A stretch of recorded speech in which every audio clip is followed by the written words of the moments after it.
The rear stator and freewheel, which is right here,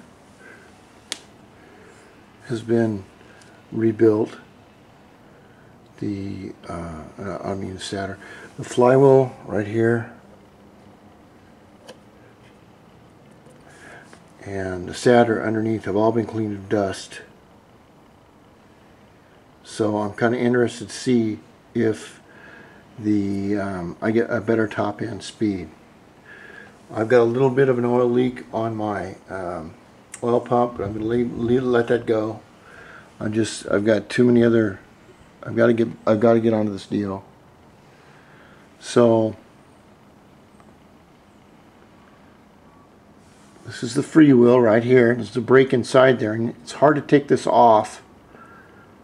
What I mean by freewheel is that there's a shaft that runs to the driven wheel, which is on the right side. On the left side, it runs freely. There's no drive or anything. It's just on a bearing, which is kind of cool. So now I've got this built, I feel a little better. What I like to do is, when I'm working on the Dio and working on the engines and the large engines and all the parts that have to go into it, I will take my little bike out and go out and meditate.